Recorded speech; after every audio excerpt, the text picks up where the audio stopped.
back to the Dice Tower. This is day three that we're talking about for the GAMA Trade Show 2015. And what we want to talk about specifically is on Wednesday night, all the publishers go to this big ballroom, and then you can go in and try out some of the games. So, did anyone actually do that? Yes. Yes. I did. Yes. Well, tell us about something you guys played. Okay, there's a new expansion for Castle Panic, which is called the Dark Titan, that adds a big, bad, evil, like big boss, bigger than the other bosses that have been in the game so far. And there's different levels to this boss. There are heralds that come out that sort of summon the boss to come out, and he has 8 hit points, and it's just, he's really, really hard. And we played him at level 3, and really thought we were doomed. And there are 2 other levels, plus a promotional 6th level if you really want to be super evil, that you can play this guy at. It was a lot of fun. I think it makes the game harder without giving you too much good stuff in return. There's like a little cavalier pawn that runs around the board and can hurt monsters, and if you do it right, you can keep him alive and have him really help you out, or he can get slaughtered by somebody big. There's some support tokens that if you get them into the center of the city give you good things. That's pretty cool as well. I liked the expansion. I mean, if you're a fan of Castle Panic, it's a blast. We thought we were doomed about a third of the way through the game, and managed to win with 1 tower left. Yes. It was really cool. I enjoyed it a lot. The Dark Titan from Fireside Games. So would you say it takes it from Castle Panic's a very casual game? Would you say it's like gamer territory? It's getting in that direction, for sure. The Wizard's Tower adds a lot. This is my first time playing the Wizard's Tower as well. And that adds a lot more strategy as a part of, what cards do you want to draw, protecting the tower itself. And this one just does make it harder. You have to really team up, and there are ways to team up in this version of the game too that allow you to play things out of turn and to do some double hits, simultaneous shots, which is really, really cool. What about you, sir? Well, for me, Eric and I actually played a game that will be coming out later on this year from Blue Orange Games, and there's not a lot that we can really talk about, so it's largely under wraps still, but the game is called New York 1901, and it is a game in which you are building the layout of the city. You are building structures, you are sometimes demolishing structures to build over them with newer, better structures, scoring points, grabbing cards. It's a fairly simple game, but there is some strategy there in timing and when you do what and how long do you hold on to this. Some changing scoring opportunities from game to game. I thought it was a very fun, very neat game that looks like it will be sort of mathematical and very grid-like, but actually is really cool and gets beyond that, So New York 1901, keep an eye out for that. I think it's going to be a great one. It's a solid family game and a good step up for Blue Orange as a company, evolving into more deep territory. Absolutely. It's good.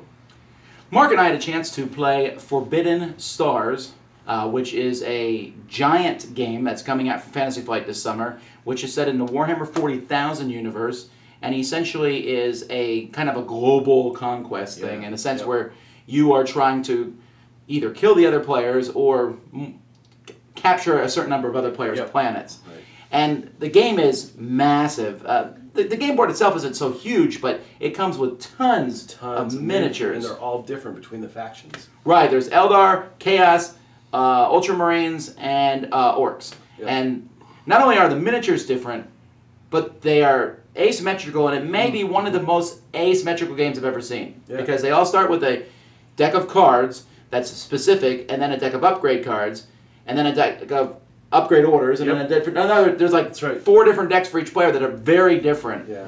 And then your units have different stats. The game is kind of it takes some of the mechanisms from StarCraft, the order markers, but it also has a bit of Twilight Imperium. Yeah. But it's all about fighting. It is all about fighting, and that was some of the best stuff we did. It was just great.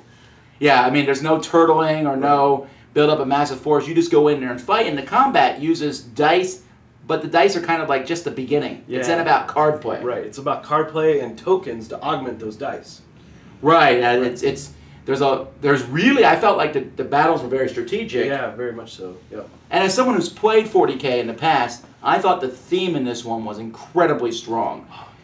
You know, when I was playing the Eldar, and I felt like I was the Eldar. I saw my wave serpents and you know, the swooping hawks and all that stuff. Yep.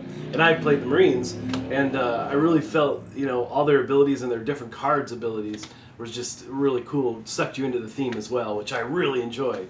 Yeah, the big thing for me about this one was when I went to bed, I was still thinking about the game. Right, and even this morning we played with Rodney from Watch It Played, and even him and I this morning are smack talking about it. So it was just a blast. Rodney Smith is a jerk. Just wanted to point that out. There's a dark side. Yes. And the last thing, all of us played it. Eric only played it slightly as a demo, but the rest of us played it full player. Well, at least me and Z did. The Spit It Out, which is from R&R Games, and essentially on your turn you're going to get asked 6 simple questions, and you're going to roll dice to get 2 numbers, and those 2 questions you must answer with the correct answer. The other 4, or 5 if you roll the same number, have to be incorrect answers, but in the spirit of the question. So if I say, name a common household pet, a wrong answer could be alligator, but you can't say shoe. Well, it depends on what the other players allow you to do, I suppose. And on top of that, you have 30 seconds to get those 6 answers or non-answers out. Yeah. So your brain often will just lock up. So name a sport that you play with gloves. And all you can think about are sports you play with gloves. So your mind goes, soccer, there, oh, phew. So it's really fun. It's a blast, really simple, cool party game. Yeah. Spit it out. Yeah, some of the answers that people gave were just, I mean, it's a really laugh out loud type game, and I'm really looking forward to getting this one. So anyway, that's what we played. We have one more full day here to talk about some more stuff. We'll see you guys tomorrow.